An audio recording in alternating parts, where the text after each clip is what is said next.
There are stories that never reached you, names that were silenced, heroes who fought against chains, shackles and whips, but who rarely appear in history books. From the dark holds of a slave ship to the cold of the slave quarters, from the torment of the night to the whipping post and the pillory, millions of men and women faced the overseer, the plantation master, and the brutality of the big house. And even in the face of such violence, they lifted their heads, resisted, and built paths to freedom. But the truth is that the memory of slavery left deep scars, not only in the physical marks of iron shackles, but also in the erasure imposed by structural racism. Many of these heroes were wiped from the official narrative as if they had never existed. Yet every act of courage, every gesture of resistance, and every word spoken in the face of the whip still echo today, like a cry that travels through centuries. Have you ever heard of Nzinga, the Queen of Angola who defied the Portuguese, or of Zumbi, who led thousands of enslaved people in the Palmares Quilombo, turning it into a true city of freedom? Perhaps you know Harriet Tubman, who risked her own life to guide men and women through secret routes in search of liberty. But beyond them, there are dozens of names that rarely appear, yet were decisive in shaping the world we live in. This video is an invitation to break the silence of history. In the next few minutes, you will meet black heroes who endured the torment of the whipping post, who turned the pillory into a symbol of resistance, who broke through iron chains to open paths of hope. They lived on different continents, Africa, America, the Caribbean, Europe, but they all carry the same mark, the struggle against oppression. The benefit for you, the viewer, goes beyond learning forgotten names. It is an opportunity to see that behind the chains there were dreams.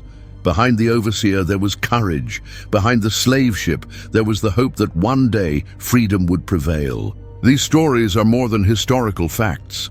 They are mirrors of resistance, tools of self-esteem, and keys to understanding that even in the face of the greatest injustices, there were always those who refused to remain silent. And that is exactly what you will find here.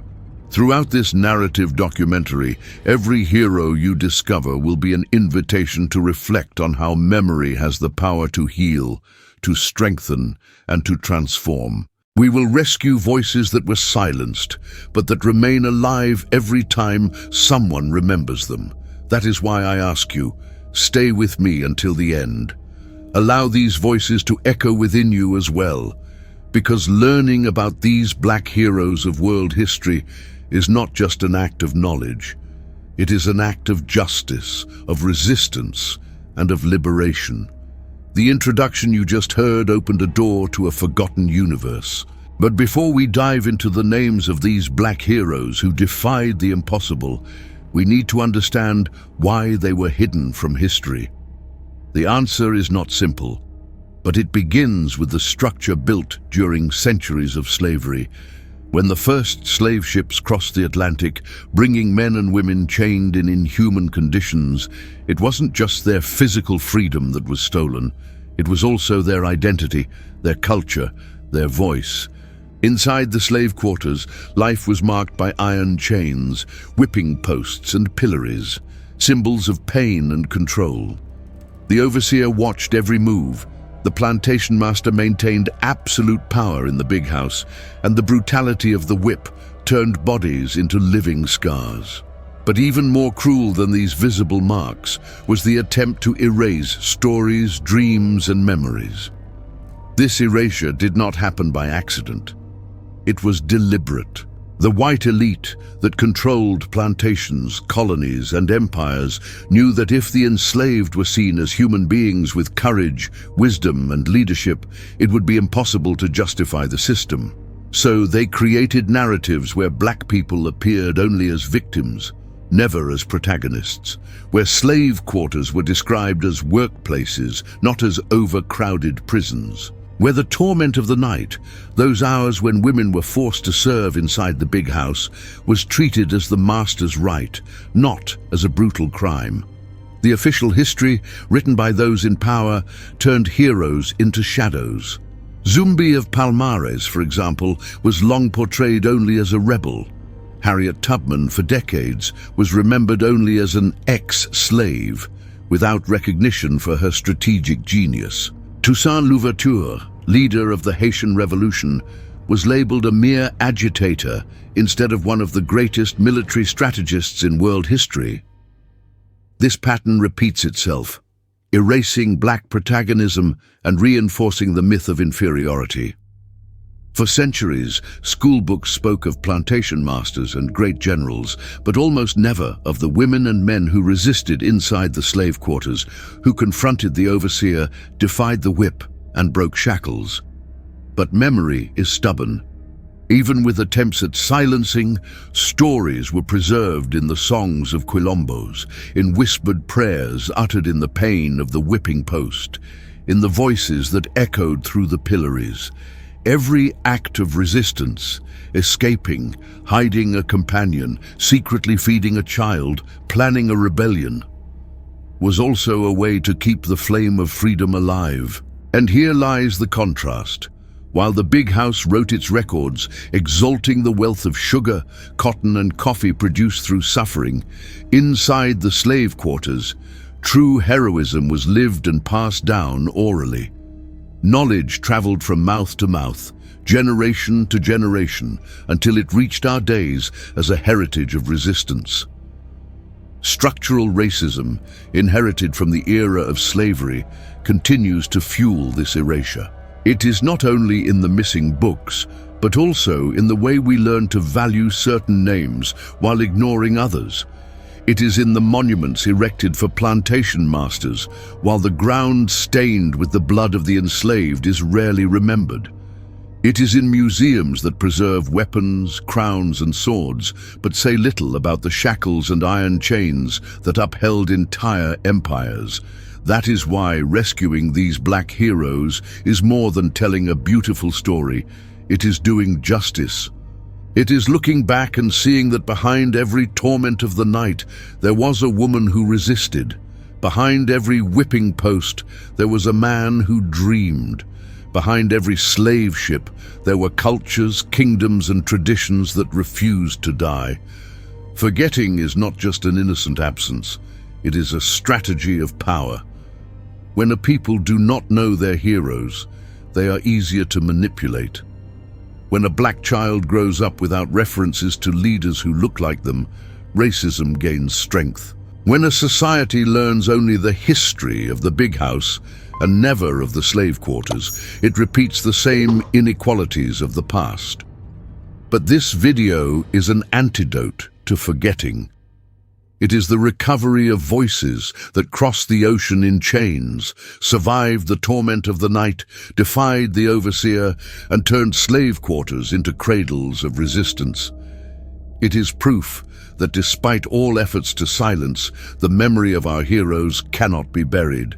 And if this first chapter showed you the mechanism of erasure, the next chapter will introduce one of the most remarkable names of African resistance, Queen Nzinga of Angola, a woman who confronted empires, negotiated with cunning, and proved that courage and strategy have no gender. Through her, you will see that the fight against slavery did not begin only on slave ships or in the Brazilian slave quarters, but also in African palaces that refused to yield. Among the stories, structural racism tried to erase. That of Nzinga Mbande, better known as Queen Nzinga of Angola, is one of the most striking. A woman, African, and a leader in the 17th century, she became a symbol of resistance against the slave trade and Portuguese colonial expansion. While Europe saw Africa only as a source of chained bodies, Nzinga proved that leadership, cunning, and courage could defy empires. Daughter of the king of Ndongo, she grew up in a territory scarred by the violence of contact with colonizers. From an early age, she saw slave ships leaving loaded with men, women, and children torn from their villages, chained in iron and sold like merchandise. The scene was devastating, families destroyed, young people separated from their parents, children forever marked by the trauma of the slave quarters awaiting them on the other side of the ocean. But instead of resigning, Nzinga chose to fight. When she took power, she faced not only the Portuguese, but also local intermediaries who profited by delivering enslaved people.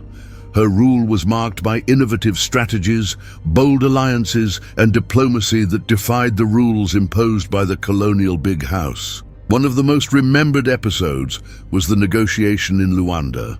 Realizing that the Portuguese had not given her a dignified seat during a meeting, Nzinga ordered one of her servants to kneel so that she could sit on her back, looking the Portuguese governor in the eye as an equal. This gesture became a symbol of resistance and dignity, proving she would never accept a position of submission. The Queen did not stop at words. She reorganized her armies, trained men and women warriors, and adopted military tactics capable of rivaling Europeans. She created refuges similar to Brazilian quilombos, where those who escaped iron chains found protection and a new chance at life. There, far from the whip and the whipping post, men and women could rebuild their dignity. Nzinga also understood that the war against colonizers was not only physical, but also psychological. While the Portuguese tried to impose fear with the pillory, with torment, and with the shadow of shackles, she fed her people with the hope of freedom. Her speeches were fiery, full of courage, calling each warrior to resist, not just for themselves, but for future generations. For decades, she resisted Portuguese advances, defeating troops, signing treaties when necessary, and then taking up arms again whenever she sensed betrayal. Her ability to balance diplomacy and strength made her a unique figure. While plantation masters dreamed of new waves of enslaved people to fill Brazilian slave quarters, Nzinga made each capture harder, each crossing more dangerous. But what makes her story even more powerful is the fact that she was a woman confronting not only colonizers, but also a male-dominated world. At a time when the torment of the night was the cruel fate of so many black women, used and violated inside the big houses, Nzinga rose as a political and military leader, breaking the logic of female submission. When she died in her 60s, she left a profound legacy. Although the Portuguese continued the slave trade, Nzinga showed the world that Africa did not surrender without resistance. Her memory, preserved through oral tradition, crossed centuries, inspiring liberation movements and being recognized today as one of the greatest queens in history. The invisibility imposed by the history books tried to hide her name, but could not erase her strength. And in remembering her, we understand that slavery was not a system passively accepted. There was always struggle, there was always resistance. And it is precisely this same flame of freedom that crossed the ocean and reached Brazil. On the other side of the Atlantic, in tropical lands, another hero arose to challenge the power of plantation masters, overseers, and the Portuguese crown itself. A man who turned forests into refuge, slave quarters into quilombos, and the whip into a symbol of resistance. That man was Zumbi dos Palmares, and his story is living proof that the dream of freedom could not be contained by iron chains. While Queen Nzinga was confronting the Portuguese on the African continent, on the other side of the Atlantic, a flame of resistance was being born that would become eternal: the Quilombo of Palmares. Located in what we now know as Alagoas, Brazil, Palmares was not just a hideout for runaway slaves, but a true free city, organized, productive, and capable of directly challenging the colonial structure of the big house and the plantation master. To understand the magnitude of Zumbi dos Palmares' importance, we must return to the scene of oppression on the sugar plantations. The slave quarters were prisons of wood and clay, where men, women, and children slept piled together, chained by heavy shackles, watched day and night by the overseer. The torment of the night was routine. Women were dragged by force to the big house, where they suffered the violence that white society called the right of the plantation master. The whipping post and the pillory became instruments of torture, and the whip the symbol of absolute power. But there were always those who refused to accept it. The slave ships arrived full of pain, but also of courage. Among the thousands of enslaved who disembarked, many escaped, facing hunters, dogs, and soldiers to seek refuge. This is how the Quilombo of Palmares was born, a place where those who broke free from iron chains could live as human beings. Palmares grew so much that it came to shelter more than 30,000 people. It was made up of mocambos, organized settlements with agriculture, trade, religious temples, and even a military defense system. There, the whip had no power, the overseer gave no orders, and the plantation master could not impose his tyranny. In Palmares, the formerly enslaved experienced for the first time the taste of freedom. At the heart of this resistance emerged Zumbi. Born inside the Quilombo, he was captured as a child and given to a Portuguese missionary who tried to catechize him and mold him to the customs of the big house. But as he grew, Zumbi escaped and returned to Palmares, determined to fight for his people. He became a skilled warrior, a master of military tactics, and a brilliant strategist. Zumbi not only defended Palmares from colonial attacks, but also organized raids to free other enslaved people from the slave quarters. Every man or woman rescued was a victory against the torment of the night, against the whipping post, and against the pillory. Palmares became a beacon of hope for those still chained in the sugar, coffee, and cotton plantations. For years, Portuguese and Dutch colonizers tried to destroy Palmares. Plantation masters, furious at losing their property, pressured the crown to invest in military expeditions. And still, Zumbi and his people resisted. The Quilombo was not only military strength, it was also a political symbol, proof that slavery could be defeated. But the struggle was unequal. While Palmares held firm in the forests, its enemies grew stronger with firearms, resources from the metropolis, and mercenary support. After decades of resistance, in 1694, a devastating offensive managed to destroy much of the Quilombo. Zumbi, however, survived, keeping the flame alive until 1695, when he was betrayed and captured. Zumbi's execution was brutal. Decapitated, his head was displayed in the public square on Recif's pillory as an example so that no other enslaved person would dare dream of freedom. But the effect was the opposite. Zumbi became a myth, an eternal symbol of resistance against the whip, the shackles, and the torment of the night. Today, when we remember Zumbi dos Palmares, we speak not only of a military leader, we speak of a man who represented the real possibility of abolition at a time when the big house seemed invincible. Palmares proved that the enslaved were not passive victims, but warriors who built free cities in the heart of the colony.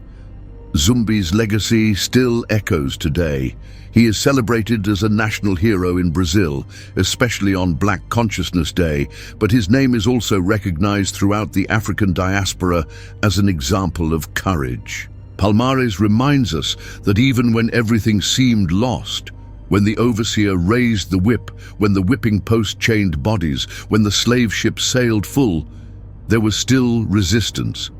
And it is that same resistance that we will see in other parts of the world. From the Caribbean, a movement equally powerful was about to set fire to the colonial order. Led by Toussaint Louverture, enslaved men and women of Haiti would show that Zumbi's fight was not alone. The Haitian Revolution would become the greatest example in history that chains can be broken and empires brought down. While Zumbi defied the power of plantation masters in Brazil, and Toussaint Louverture set the Caribbean ablaze with the Haitian Revolution, in the territory that would become the United States, another legendary figure of resistance was rising, Harriet Tubman. Her name became synonymous with courage, freedom, and determination. Born around 1822 in the state of Maryland, Harriet grew up amid the brutal violence of the slave system. From an early age, she felt the sting of the whip, the constant surveillance of the overseer, and the tormenting nights that scarred the lives of enslaved women. The North American slave quarters, much like those in Brazil, were spaces of oppression and pain. Men and women slept crowded together, chained in iron shackles that scarred their bodies. Exhausting labor on cotton and tobacco plantations turned the day into an endless cycle of suffering. The pillory and the whipping post were common instruments used to punish any sign of rebellion. Harriet lived through all of it. She suffered injuries so severe she carried them for the rest of her life, but her spirit was never broken. What set Harriet Tubman apart was the flame of freedom burning within her. In 1849, she risked her life and escaped. Escaping was no simple feat. Slave catchers were everywhere, dogs were used to track fugitives, and the danger of capture and punishment by the whip on the pillory was constant. Still, Harriet pressed on. She reached Pennsylvania, a free state, where for the first time she experienced what it meant to live outside of chains. But instead of staying safe, she chose to return. And here begins her true greatness. Harriet Tubman became a guide for the so-called Underground Railroad, a secret network of routes, shelters, and allies that helped enslaved people escape to freedom. Over her lifetime, she made more than a dozen trips back south, rescuing not only family members, but also dozens of men, women, and children who had never even dreamed of breaking their chains. Her courage was astonishing.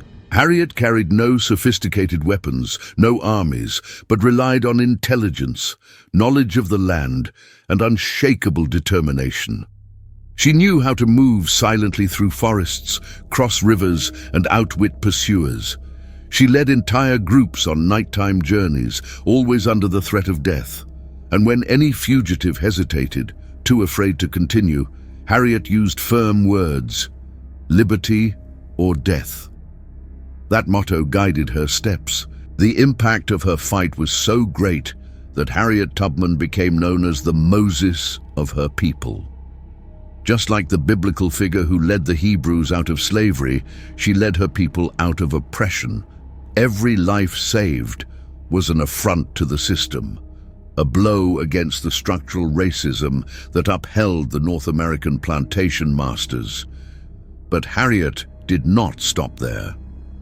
During the U.S. Civil War, she served as a spy, nurse, and even a commander of military operations. She became the first woman to lead an armed expedition in the war, freeing hundreds of enslaved people in a single action.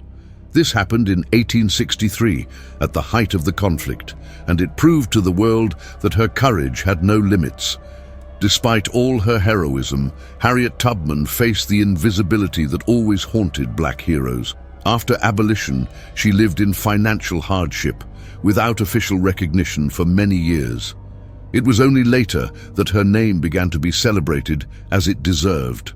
Still, her legacy crossed generations. The story of Harriet Tubman shows us that even in the torment of the whipping post and the pillory, even under the weight of shackles and iron chains, there were always those who dared to resist. Her life is testimony to the strength of women in a time when so many enslaved women suffered silently in the quarters or were victims of the torment of the night in the big house. Harriet broke that cycle, showing that each act of resistance could become a flame capable of lighting entire paths.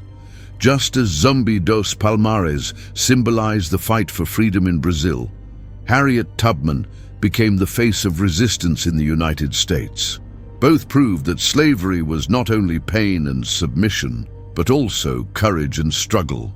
And if Harriet freed dozens with her own hands, the next hero we will meet freed an entire nation. Toussaint Louverture, leader of the Haitian Revolution, transformed Haiti into the first country in the world to abolish slavery and prove that a people in chains could defeat empires. If Zumbi dos Palmares built in Brazil, the largest free city in the Americas, and Harriet Tubman opened silent paths to the north of the United States, in the Caribbean, a man would turn the fight against slavery into a revolution capable of shaking empires. His name was Toussaint Louverture, and his story is one of the most powerful proofs that freedom can be born even in the heart of iron chains.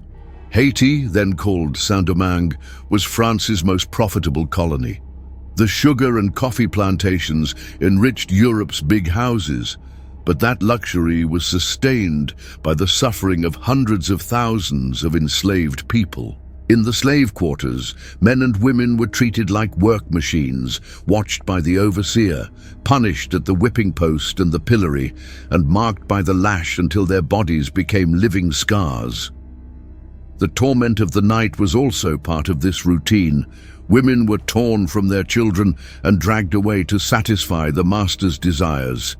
This brutal system repeated itself day after day, sustained by the transatlantic trade. Slave ships crossed the ocean carrying people packed together in inhuman conditions, chained with barely enough space to breathe. Many died before even reaching their destination, and those who survived found in the plantations of Saint-Domingue a fate as cruel as the crossing. It was in this setting that Toussaint was born in 1743, the son of African parents brought in chains. Although born enslaved, he gained access to basic education, learned to read and write, and studied military strategies through books. That combination of first-hand experience of suffering and intellectual formation would make him a unique leader. When the winds of the French Revolution began to blow, proclaiming liberty, equality, and fraternity, the echoes reached the ears of the enslaved in Haiti. But there was a contradiction. How could one speak of liberty while hundreds of thousands remained chained in tropical slave quarters? That contradiction would become the fuel for the largest uprising of enslaved people in history.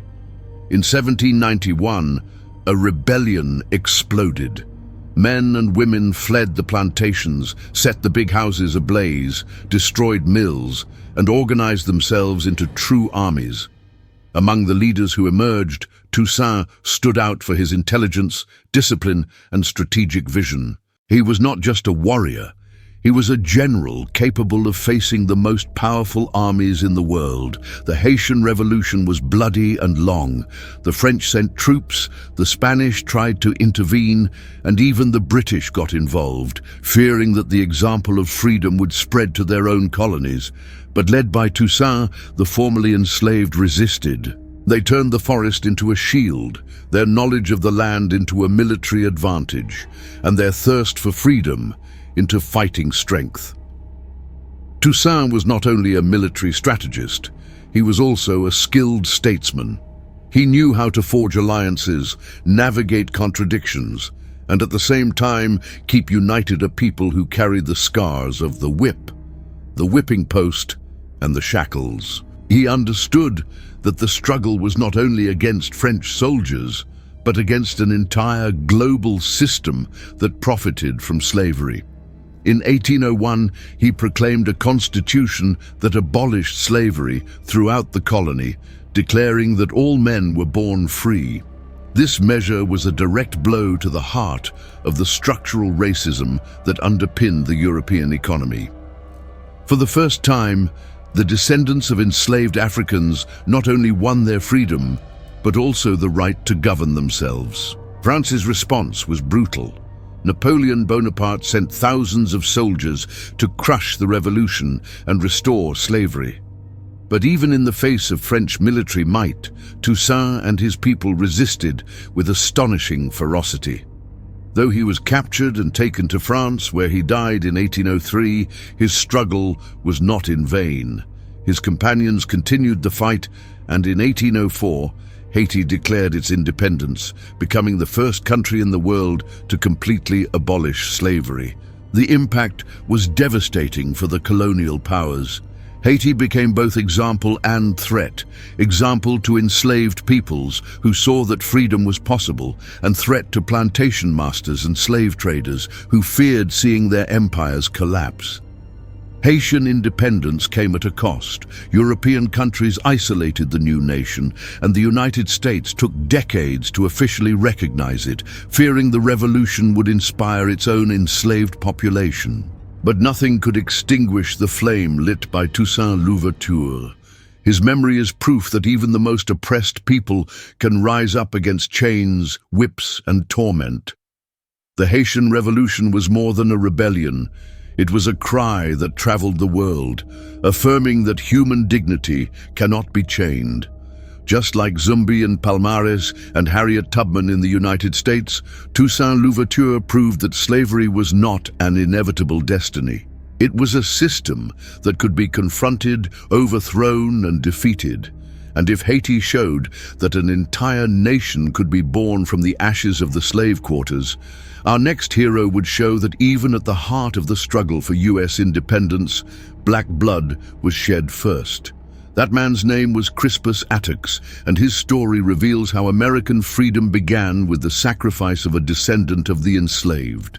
While Haiti set the world ablaze with the revolution led by Toussaint Louverture, in the heart of the 13 British colonies, a black man would be the first to fall for U.S. independence.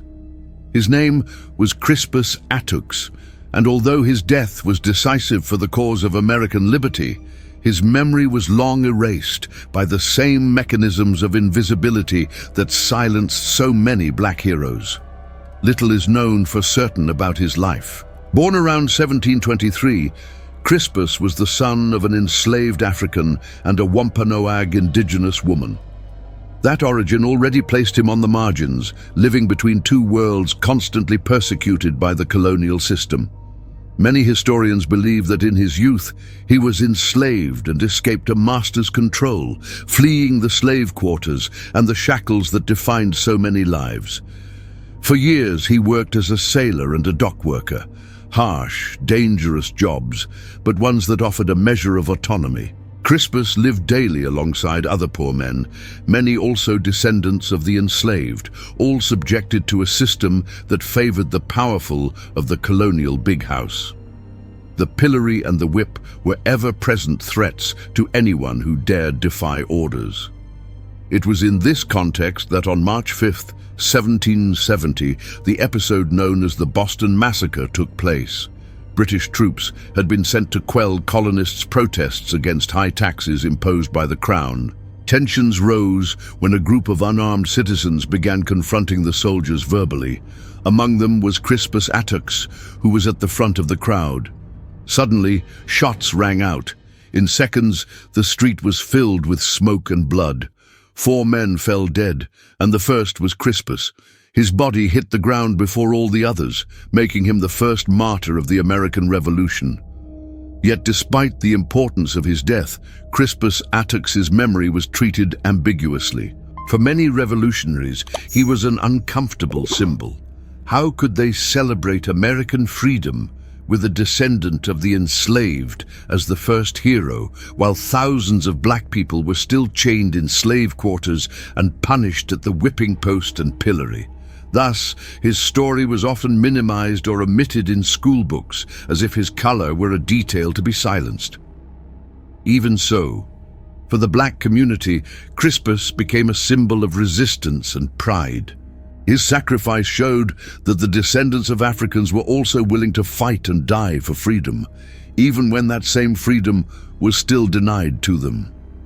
While plantation masters and overseers continued to impose the torment of the night and the weight of shackles, Crispus had already given his life for a fairer future. The paradox is obvious.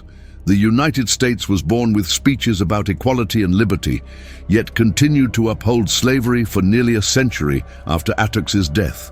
This structural racism explains why his name does not occupy the same place as other martyrs of independence.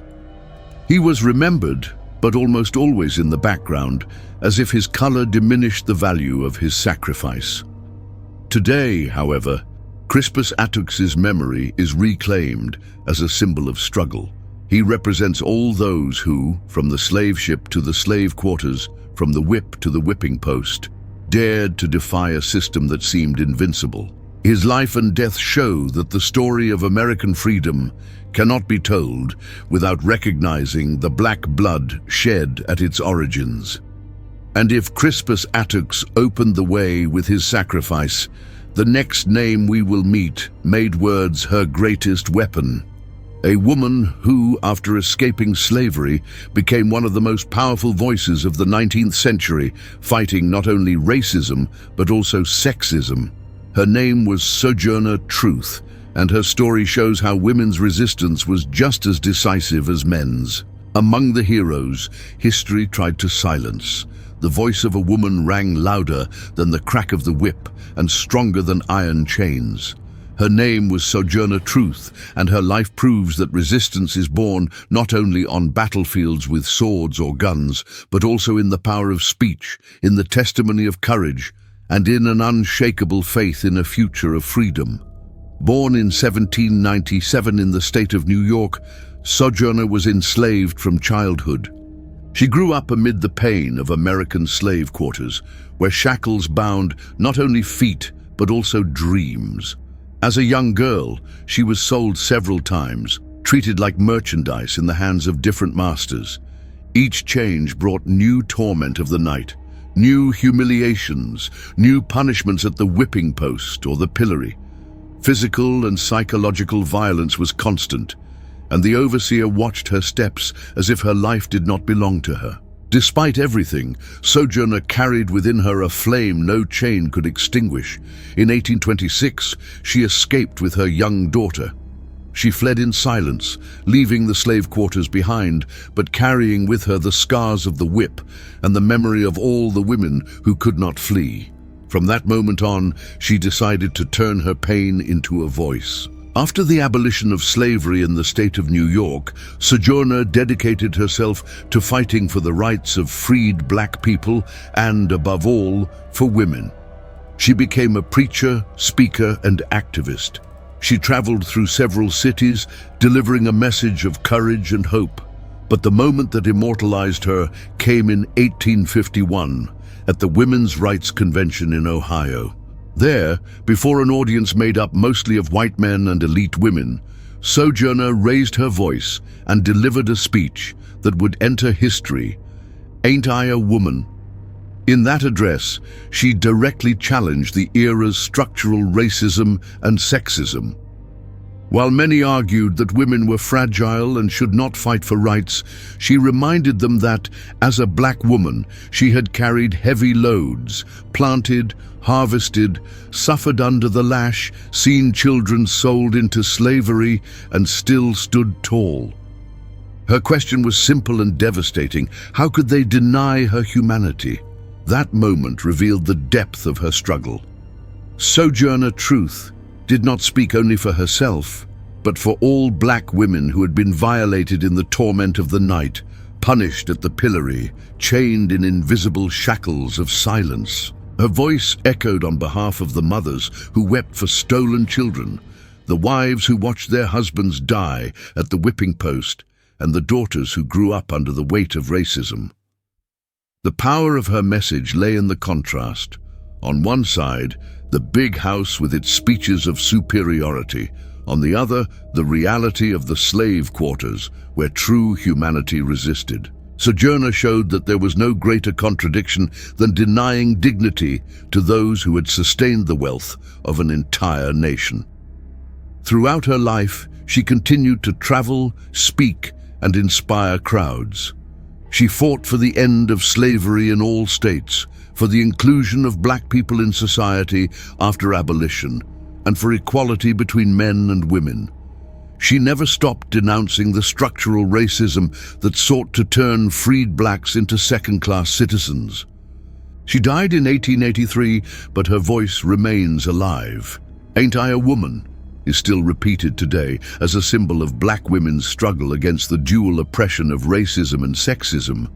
Sojourner Truth reminds us that resistance is not only in the arm that breaks chains, but also in the mouth that refuses to be silenced. She showed that words can be as powerful as swords, and that the memory of a woman can cross centuries, inspiring generations never to accept the silence imposed by the overseer or the plantation master.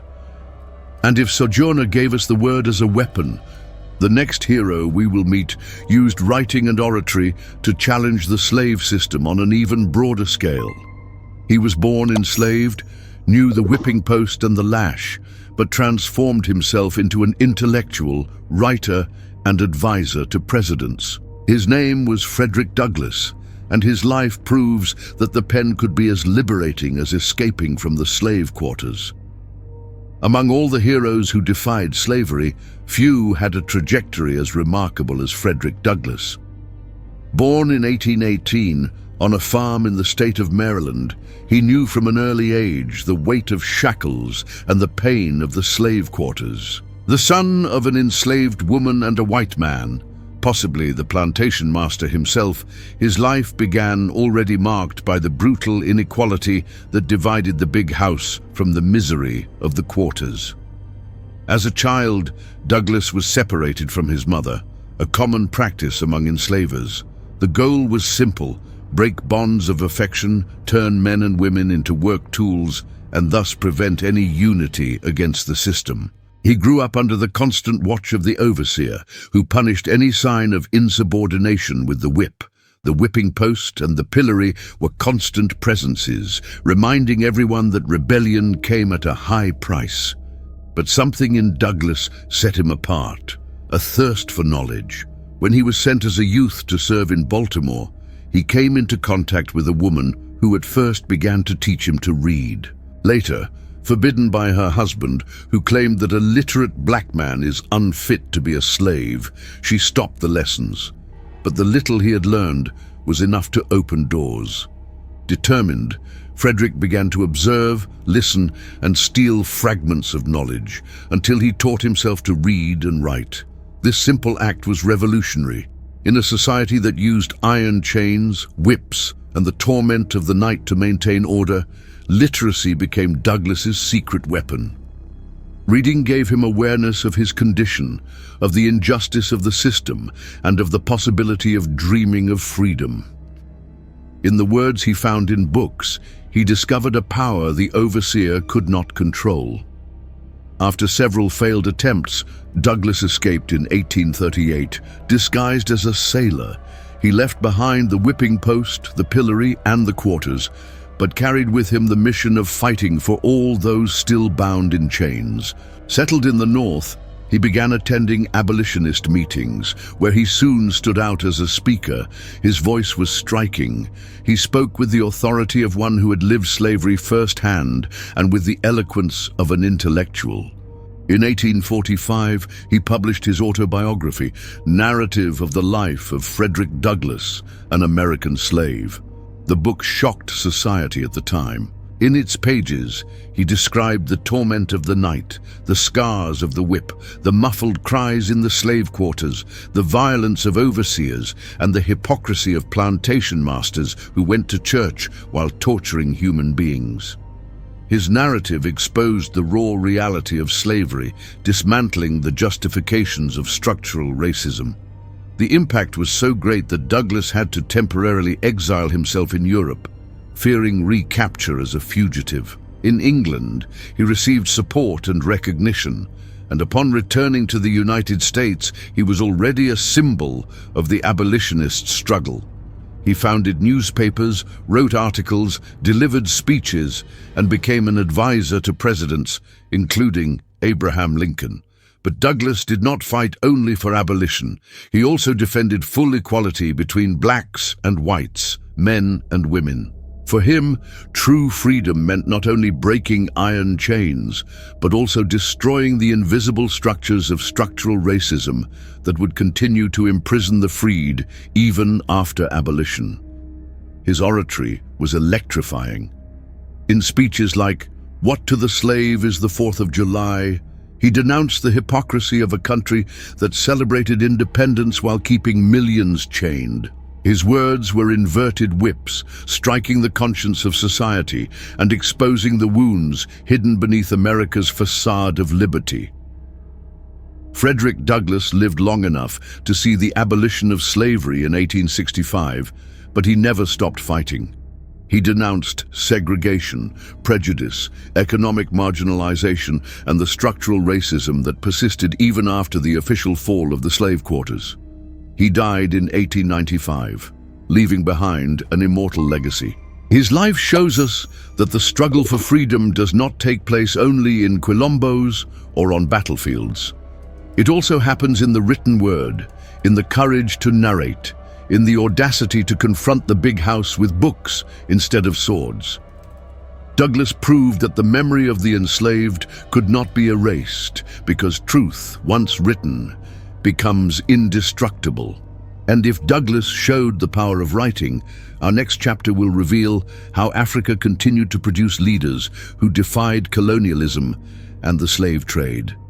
Heroes like Samory Touré and Asantewaa fought against European empires, proving that the spirit of resistance crossed continents and generations. The history of black resistance is not limited to the quilombos of Brazil or the escape routes in the United States. In Africa itself, where slave ships began their journey of pain, heroes emerged who dared to defy the logic of slavery and colonial rule. Unfortunately, many of these names remain erased from history books, forgotten by a world that preferred to exalt European generals and plantation masters while reducing African leaders to silence. Yet their lives were true epics of courage. One such hero was Samory Touré, born in the 19th century in what is now Guinea. He grew up in an Africa already scarred by the impact of the Atlantic slave trade. Iron chains, shackles, and whips were constant symbols, as entire villages were raided to feed human trafficking. Samurai witnessed families torn apart, men dragged to colonial whipping posts, women subjected to torments that echoed the torment of the night inside European and American big houses. Determined to resist, Samory Touré became a military and political leader. He built a disciplined army capable of facing French colonial troops, who sought to expand their domains and control trade routes. Armed with guerrilla strategies and unshakable determination, he repeatedly defeated the invaders. His people saw him as a shield against the cruel fate of the slave quarters across the Atlantic. For years, Samory kept alive the hope that Africa would not be subdued so easily. Although he was captured in 1898 and deported to Gabon, where he died, his legacy remains. He symbolizes the man who refused to bow before colonial shackles. Samory Touré showed that the fight against structural racism and slavery did not begin in the Americas, but in African villages that rose against capture. Another little remembered heroine was Asantewaa, Queen Mother of the Ashanti Empire in present-day Ghana. At the end of the 19th century, when the British demanded the surrender of the Ashanti people and the delivery of their symbolic throne, the legendary Golden Stool, Asantewaa, rose up against colonial imposition. At a time when many women were silenced, seen only as victims of violence or as shadows inside the slave quarters, she raised her voice and summoned warriors to fight. Her leadership was extraordinary. In a fiery speech, she declared that if the men did not have the courage to fight, then the women would take up arms. Under her command, the Ashanti resisted bravely, facing soldiers armed with far superior technology. Although the rebellion was crushed in 1901 and Asantewaa was exiled, her courage remains a milestone. She proved that Nzinga's spirit still burned in Africa, transforming women into leaders capable of facing pillories, whips, and iron chains. What unites figures like Samory Touré and Asantewaa is the same thread of resistance that runs across the centuries. They understood that every broken shackle was more than an individual victory. It was an act of collective preservation. While slave ships crossed the ocean to fill the quarters of Brazil, the Caribbean islands, and North American plantations, there were those who fought at the very source to prevent their people from being reduced to merchandise. It is important to remember that these heroes were not only fighting against weapons, they were fighting against an entire system, sustained by the slave trade, by the hypocrisy of the European big house, and by the structural racism that justified the capture and sale of human beings. Every defeat was punished with torments, villages burned, leaders displayed as trophies, bodies scarred at the whipping post and colonial pillory. And yet, the flame of resistance never went out. The memory of samurai and Ya was kept alive for generations through oral tradition, songs and stories, told around the fire. These are voices that, even when colonizers tried to erase them, continued to echo. These are memories that help us understand that the fight against slavery was not just reaction, it was also planning, strategy, courage, and vision for the future. Today, by rescuing these stories, we realize that quilombos, escapes, revolutions, and speeches were not isolated events. They are part of a global network of black resistance, from the Brazilian slave quarters to Palmares, from the slave ship to a free Haiti, from Douglass's words to Asantewaa's battles. All these episodes are chapters of the same narrative, the refusal to accept the whip as destiny. And if until now we have met warriors, generals, and preachers, the next chapter will show us another side of resistance, that of science, innovation, and culture. Because despite the silence imposed by overseers and structural racism, black men and women also contributed brilliantly to human knowledge, and many of those names remain forgotten to this day. Up to this point, we have spoken of warriors, leaders, and orators who defied the whip, the shackles, and the power of the plantation masters.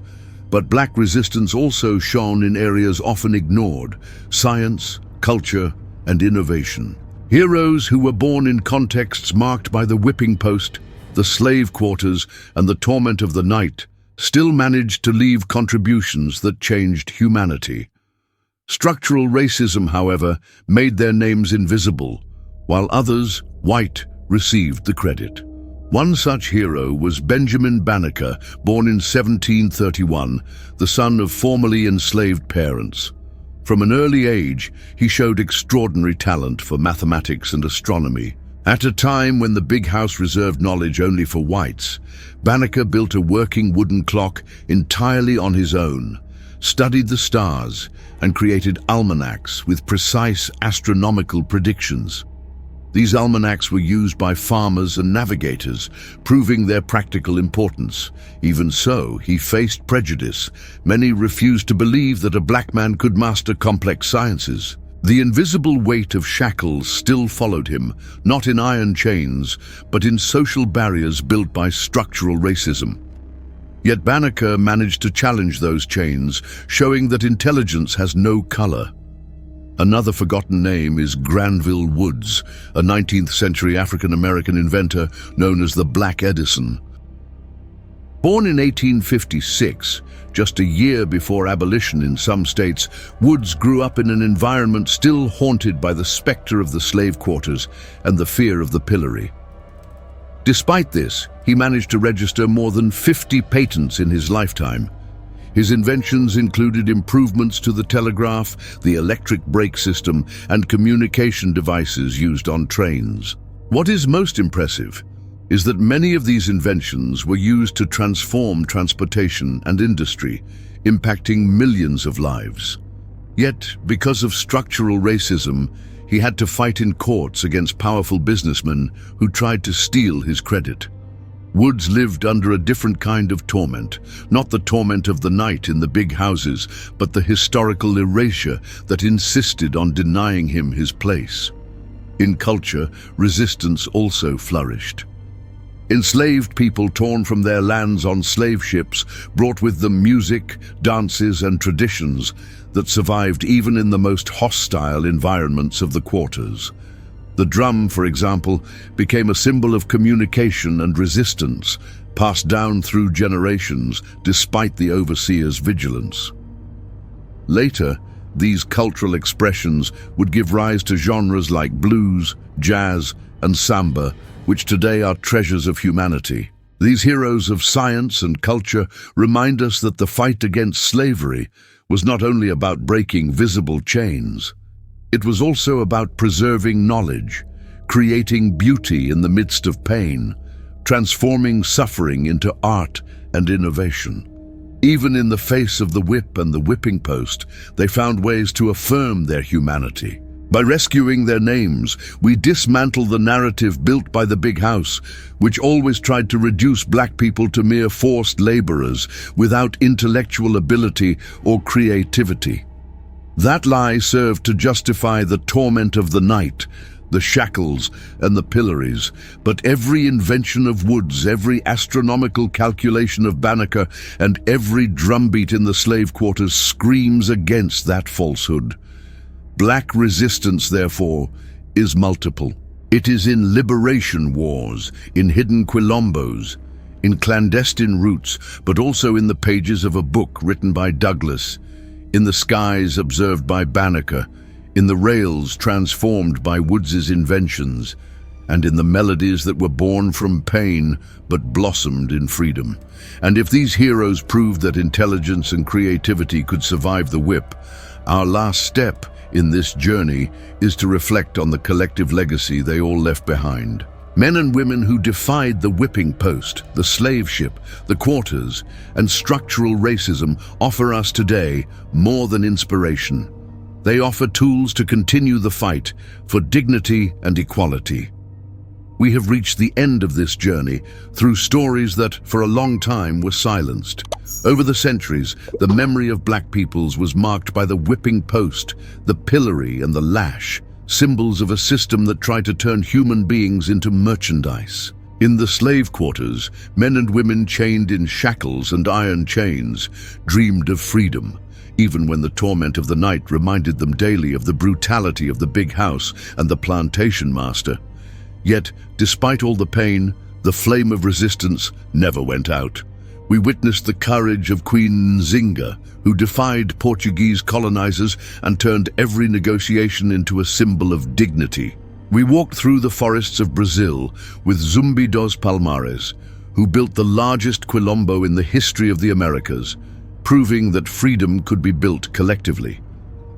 We followed the clandestine routes with Harriet Tubman, who led dozens of enslaved people to freedom, risking her own life at every step. We saw Toussaint Louverture transform Haiti into the first country in the world to abolish slavery after a revolution of the enslaved, and realized that his victory shook entire empires. We also remembered Crispus Attucks, the first martyr of American independence, whose black blood shed in Boston opened the way for the freedom of a nation that still kept millions in chains. We heard the prophetic voice of Sojourner Truth, who, with her devastating question, "Ain't I a woman?" confronted the structural racism and sexism of her time. We admired Frederick Douglass, who showed that the written word could be as powerful as a rebellion, and that the pen could challenge the pillory and the torment of the lash. We returned to Africa with Samory Touré and Asantewaa, leaders who rose against colonizers, showing that the struggle was not limited to the Americas. They proved that the spirit of resistance flourished in villages that tried to prevent the capture of their sons and daughters. And finally, we recognized the brilliance of Benjamin Banneker and Granville Woods, heroes of science and innovation who defied the invisible chains of prejudice, contributing to the advancement of humanity. All these names form a mosaic of resistance, courage, and hope. They show that slavery was never only submission, it was always also struggle. Every quilombo, every escape, every speech, every invention was a blow against the structural racism that sustained the big house. Every act of rebellion was a crack in a system that claimed to be eternal. This legacy does not belong only to the past. It calls us in the present. Because even today, the chains may have changed form, but they still exist in inequalities, prejudices, and exclusions. Structural racism still echoes in the streets, in schools, in courts, and in the workplace. Invisible shackles still try to limit dreams. That is why knowing these stories is so important, because they give us strength to keep breaking chains. These heroes teach us that freedom is not a gift granted by the big house, but a conquest wrested with blood, sweat, words, and resistance.